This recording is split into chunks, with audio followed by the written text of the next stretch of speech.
split our days into two parts. So we started off with a very central when we stayed at the hotel. So it was situated in the Gion district, which is a very famous geisha spotting district in Kyoto.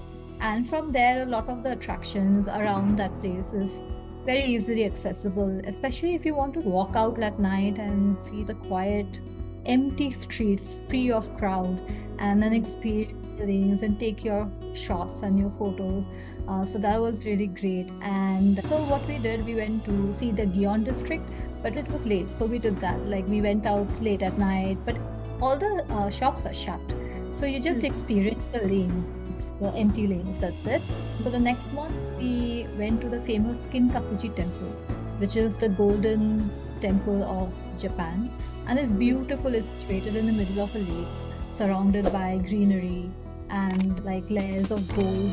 It was a bright sunny day, so the gold was really shining bright and made for lovely photo ops.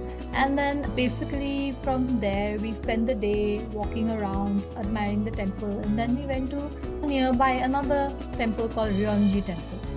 And it was a Zen garden shrine. So we were exploring and Zen gardens in Japan are very pretty. They're very picturesque. They have these torii gates, shrines, the red Japanese gates. So that was one day. And then one of the top attractions that goes viral on Instagram is the Arashiyama bamboo forest. It's an hour from central Kyoto. Like it's a 1 hour bus ride from central Kyoto. If you go early, you might get empty lanes, but it won't be as green or beautiful as shown in the gram. And then another place we didn't spend much time there. We quickly went around and headed back to Gion because we didn't see a geisha. But one thing about Gion that people must know that geishas don't come out during the tourist hours. They know that the tourists are going to be around and they get hassled for photos. And there are big signs in Gion that say, please don't be respectful towards a geisha. We didn't spot one, but in my first travel I did spot, and that was by chance. And one more area that we really like, and we wanted to go back again, but there was no time, is the Pontocho Alley.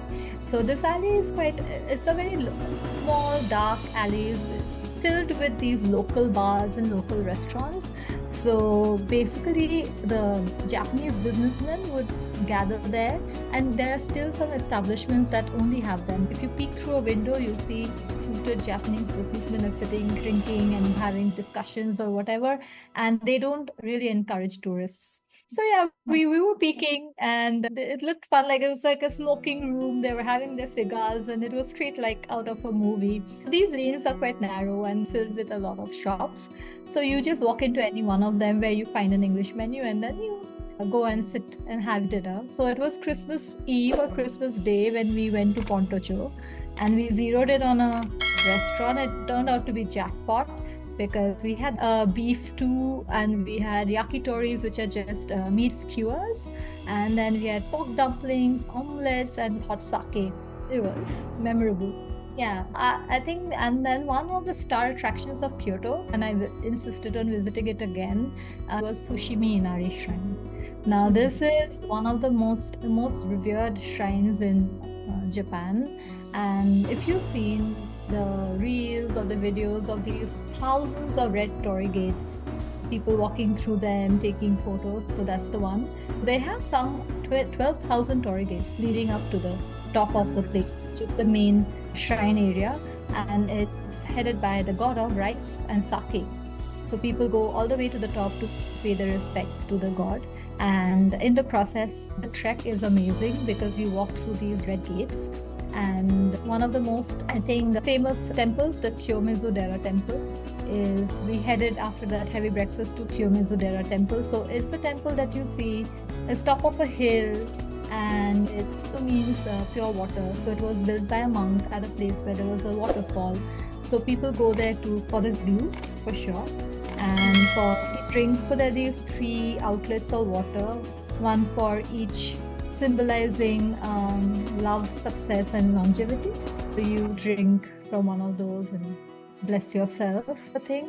It's not a big city vibe like the other 2 are, Tokyo and Osaka. It's like the charming wooden houses, the lanes, the by-lanes and everything. The entire of ancient Japan is kept intact in Kyoto. They have hand-pulled rickshaws, people dressed up that pull the rickshaw. So the entire scene hits you that, oh, I'm in Japan and it's lovely.